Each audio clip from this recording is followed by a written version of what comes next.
नमस्ते दोस्तों, आप देख रहे हैं हिंदी मोटिवेशनल कहानियाँ। यहाँ पर हर कहानी आपको आगे बढ़ते रहने की प्रेरणा देती है।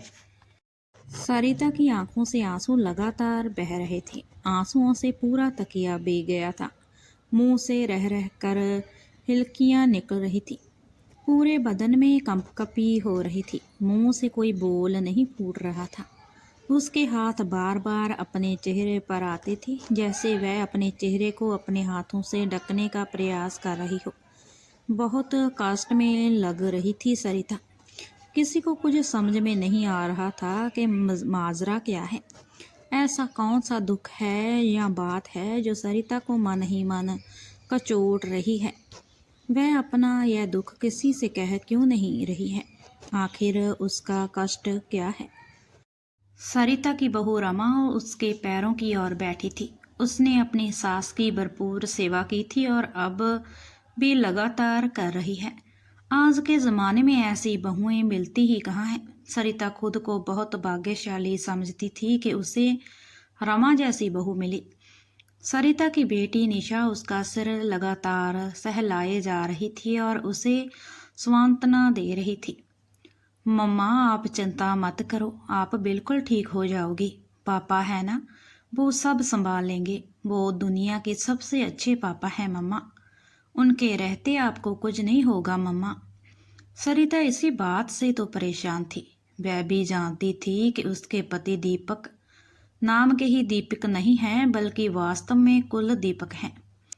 कोई आदमी दीपक जैसा भी हो सकता है, यह सरिता ने केवल कहानियों में ही पढ़ा था।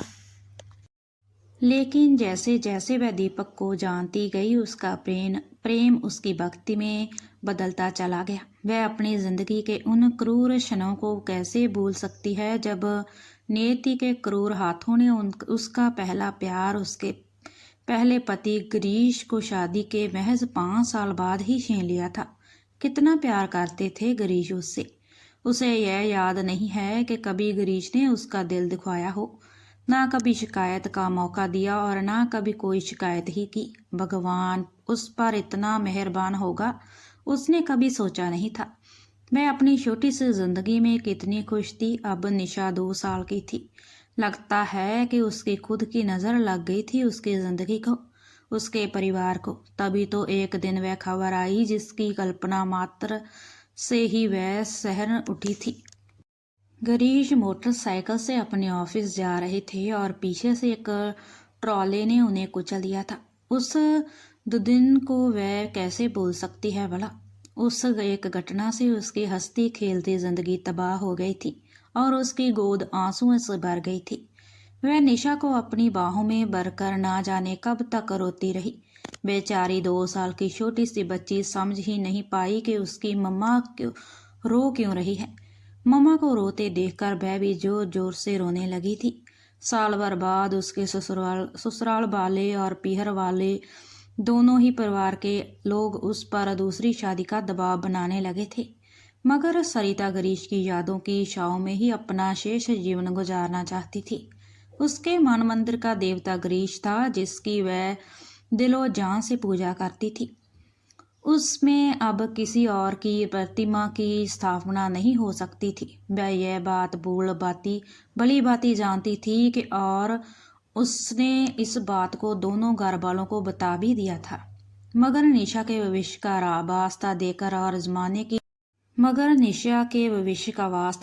और जमाने की निष्ठा का हवाला देकर उसे शादी के लिए बाध्य किया जा रहा था। तभी दीपक के घर वालों की ओर से शादी का प्रस्ताव आया था। दीपक सिविल इंजीनियर था और सार्वजनिक निर्माण विभाग में JEN था। हंसमुख स्वभाव का लड़का था। उसकी शादी रेखा से हुई थी। एक बेटा था लोकेश, जो 3 साल का हो गया था। दीपक की पत्नी रेखा का शादी से पहले एक लड़के से चक्कर चल रहा था।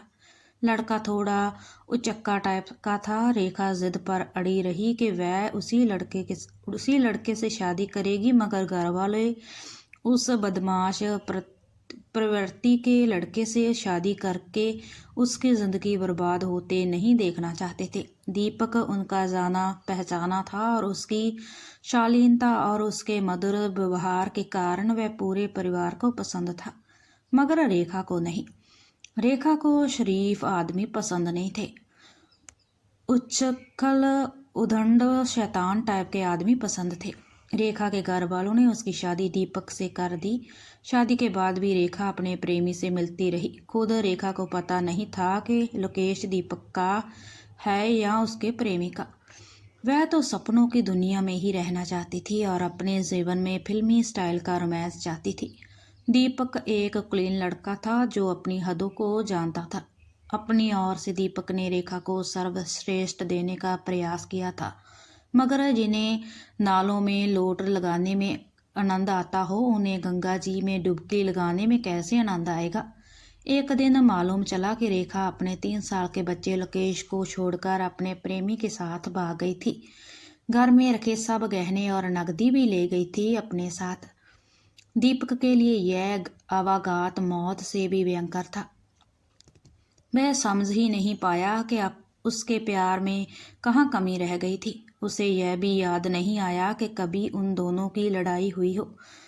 यद्यपि 1-2 बार रेखा ने कहा भी था कि तुम मुझसे लड़ते क्यों नहीं हो। इसके लिए रेखा ने प्रयास भी खुद किए थे कि वह लड़ाई करे तो इसी का बहाना बनाकर वह घर से भाग जाए, मगर दीपक पता नहीं किस मिट्टी का बना हुआ था कि वह कभी नहीं लड़ा। यहाँ तक कि जब रेखा ने उसके मम्मी पापा से अलग होने की बात जानबूझकर की तब भी वह चुपचाप अलग हो गया था, मम्मी पापा की इच्छा के विपरीत। इससे रेखा बहुत अपसेट भी हुई थी क्योंकि इससे उसका काम तो नहीं बना था। वह खाने में जानबूझकर नमक कम या ज़्यादा डाल देती थी जिससे दीपक कुछ कहे, मगर दीपक बिना शिकायत के खाना खा लेता था। रेखा को बड़ा अफसोस था कि दीपक उसे भागने का ना तो कोई बहाना दे रहा है ना ही कोई मौका।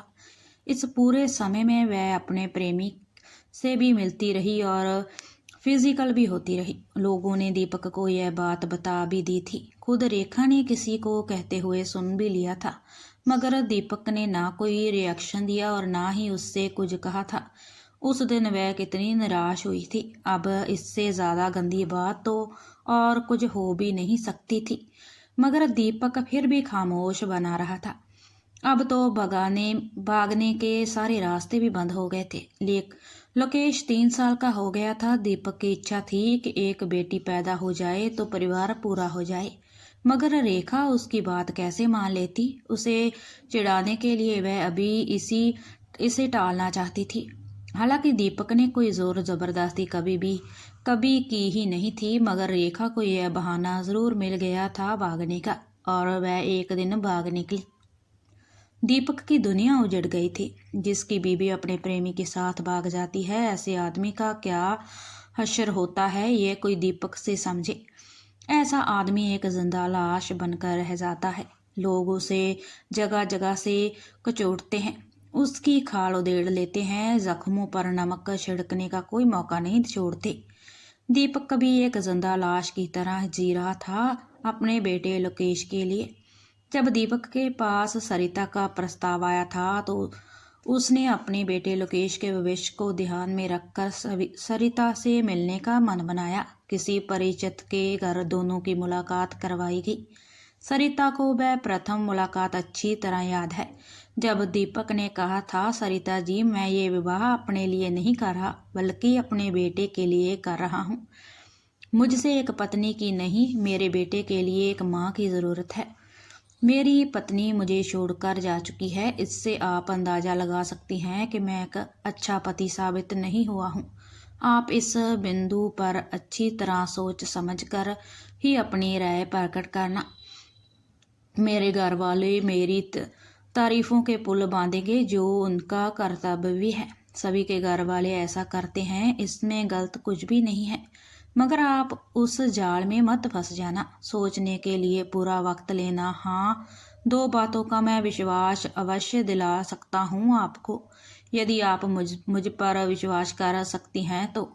एक बात तो यह है कि मैं अपने पति होने का कभी हक नहीं जताऊंगा, और दूसरी बात यह है कि मैं लोकेश और निशा में कभी भेदभाव नहीं करूंगा। दोनों की परवरिश में कोई अंतर नहीं होगा। अब फैसला आपको लेना है। सरिता को अपने मन मंदिर में गिरीश की मूर्ति को लिए लिए घूम रही थी। दीपक की बातों से इतनी प्रभावित हो गई कि उसने उसी दिन ही हाँ कह दी थी। उसने दीपक की आंखों में सच्चाई, भोलापन, मासूमियत, ईमानदारी देख ली थी। उसे लगा कि निशा को अब एक पिता की छत्रछाया मिल जाएगी, और सबसे बड़ी बात कि दीपक पति होने का कभी हक भी नहीं जताएगा। यह बात उसके मन को छू गई थी। दोनों की शादी हो गई, दोनों बच्चों को अब मम्मी पापा मिल गए थे। सरिता शुरू शुरू में सहमी सहमी सी रहती थी और संकोच भी करती थी, लेकिन दीपक के निर्मल व्यवहार ने उसकी सारी शंकाएं निर्मूल कर दी थी। धीरे धीरे सरिता के मन में दीपक के लिए प्यार उमड़ने लगा था। वह अपने दोनों बच्चों पर भरपूर ममता लुटा रही थी। दोनों बच्चे उसी के साथ सोते थे। दोनों की शादी को 5 साल हो गए थे। एक दिन दीपक अपने कमरे में सोने के लिए गया तो वहां बिस्तर लगा नहीं देखकर उसका माथा ठनका। भूल गई होगी या सोचकर वह खुद ही बिस्तर लगाने लगा। सरिता पीछे से ही खड़ी हुई थी, लपक कर सामने आई और उसके हाथों से बिस्तर छीन कर बोली, आज से आप यहाँ नहीं सोएंगे, अब इस कमरे में लोकेश और निशा सोएंगे। देखते नहीं कितने बड़े हो गए हैं ये दोनों। लोकेश 8 साल के और निशा 7 साल की हो गई है। अब वह दोनों अलग सो सकते हैं। अचानक दीपक को लगा कि यह बात उसके दिमाग में क्यों नहीं आई। सरिता कितना ध्यान रखती है लोकेश का। ऐसा कहीं से भी नहीं लगता कि सरिता लोकेश की सौतेली माँ है। पहले तो वह भी शंकित था कि एक सौतेली माँ को घर में लाकर, मगर जिस तरह से सरिता ने लोकेश को अपने बेटे से भी बढ़कर प्यार दिया तो उसका सारा डर जाता रहा। वह भी निशा को अपनी बेटी की तरह ही प्यार करता था। दोनों बच्चे भाई बहन की तरह हिलमिल कर रहते थे। अरे हाँ, मैं तो भूल ही गया था। देख कितना बुलक्कड़ हो गया हूँ आजकल। ठीक है, दोनों बच्चे इस कमरे में सो जाएंगे और मैं अपना बिस्तर बाहर बरामदे में लगा लेता हूँ। और वह अपना बिस्तर बाहर ले जाने लगा। सरिता उसके सामने इस तरह खड़ी हो गई कि वह चाहकर भी बाहर नहीं जा सकता था। दीपक की आंखों में सीधे झांकते हुए सरिता बोली, आपने हमें वचन दिया था कि आप कभी अपने पति होने का हक नहीं जताएंगे, मगर हमने तो आपसे कभी वादा नहीं किया कि हम कभी पत्नी होने का हक छोड़ेंगे। और इस सरिता एक अर्धपूर्ण मुस्कान के साथ दीपक के गले लग गई। उस दिन वह दोनों मुकम्मल पति पत्नी बने थे। दिन बीतते रहे और बच्चे बड़े होते रहे। श्राद्ध पक्ष में सरिता गिरीश का श्राद्ध रखती थी। दीपक ने ना तो कभी ऐतराज जताया और ना कभी गिरीश के लिए कुछ अपशब्द कहे, बल्कि जब जब भी उसे गिरीश के बारे में कहीं से कुछ सुनने को मिलता था वह उसकी प्रशंसा में 4 चांद लगाकर ही बोलता था। सरिता के दिल में बैठी गिरीश की मूर्ति अब हिलने लगी थी। एक दिन वह आईने के सामने आई तो उसे महसूस हुआ कि उसके दिल में कोई दूसरी मूर्ति बैठी हुई है। उसने ध्यान से देखा तो पता चला कि यह तो दीपक की मूर्ति है। उसे अपने आप पर बड़ी गालिन हुई। जिस मूर्ति को वह इतने वर्षों से संभालती आई थी वह टूट गई थी। अब वहां पर स्वास्त एक दूसरी मूर्ति विराजमान हो गई थी और उसे पता भी नहीं चला। वह अपने पहले प्यार को कैसे भूल सकती थी। वह तो उसकी जान था, संभाल था, विश्वास था। क्या वह झूठ था? उसके दिल से आवाज आई, नहीं, वह प्यार सच्चा था, निश्चल था, सपने जैसा था। मगर दीपक का प्यार अलौकिक है। गिरीश का प्यार डल झील की तरह था तो दीपक का प्यार हिंद महासागर की तरह है, और उसमें कुछ भी अस्वाभाविक नहीं है। वह है ही ऐसा कि उससे हर किसी को प्यार हो जाए। रेखा कितनी मूर्ख लड़की थी जो सूरज को छोड़कर एक जुगनू के पीछे पीछे भाग रही थी।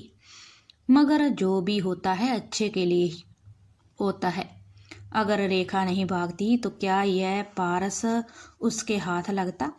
आज जब सरिता अपने जीवन की अंतिम सांसें गिन रही है, डॉक्टर ने उसे ब्लड कैंसर बता दिया है और उसे बस चंद दिनों की मेहमान घोषित कर दिया है। तो वह आज अपने आराध्य श्री कृष्ण भगवान से वरदान मांग रही थी कि अगले जन्म में उसे पति फिर से मिले, मगर वह निश्चय नहीं कर पा रही थी कि कौन सा पति मिले, गिरीश या दीपक, और इसलिए वह उदासीन थी, आंसुओं में डूबी हुई थी, दुविधाग्रस्त थी, तय नहीं कर पा रही थी कि वह किसे ज़्यादा चाहती है, गिरीश की या दीपक को। इसलिए वह लगातार रोए जा रही थी। तभी दीपक आया और उसका सिर अपनी गोद में रखकर बोला, यह क्या हाल बना लिया है सरिता तूने। ऊपर से जब गिरीश जी तुम्हें इस हाल में देखेंगे तो क्या सोचेंगे, कहेंगे कि उनकी अमानत को मैंने संभाल कर नहीं रखा। मैं भी कैसा आदमी हूँ जो इतना सा भी नहीं कर पाया। मैं क्या जवाब दूंगा उन्हें, तुम ही बतलाओ। दीपक इससे आगे बोल ही नहीं पाया था, उसका गला भर आया। सरिता ने अपने हाथ उसके होठों पर रखते हुए कहा, आपने मेरी दुविधा मिटा दी है नाद। मैं इतने सालों तक मृग मरीचिका की तरह भटकती रही, अपने भूत में ही जीती रही, जबकि मेरा वर्तमान भूत से ज़्यादा हसीन है और भविष्य और भी सुनहरा होने वाला है। मगर मैं अल्पबुद्धि नारी अपने प्रभु को पहचान ही नहीं पाई। आज मुझे मेरे प्रभु के दर्शन हो गए हैं। अब मेरे मन में कोई दुविधा नहीं है। अब मैं चैन से मर सकती हूँ। बस एक बार मुझे अपने चरण स्पर्श करने का अवसर दे दो। मैं हाथ जोड़कर आपसे विनती करती हूँ कि मुझे अगले जन्म में भी अपनी पत्नी होने का सौभाग्य प्रदान कर दो स्वामी। यही मेरी अंतिम इच्छा है। और सरिता दीपक के चरणों की ओर झुकी, चरण स्पर्श किए और वहीं लुढ़क गई। अगर यह कहानी आपको किसी भी वजह से अच्छी लगी हो तो इसे लाइक, शेयर और कमेंट कर ज़रूर बताएं, और ऐसी अच्छी कहानियों के लिए हमारे चैनल को सब्सक्राइब भी ज़रूर करें। धन्यवाद।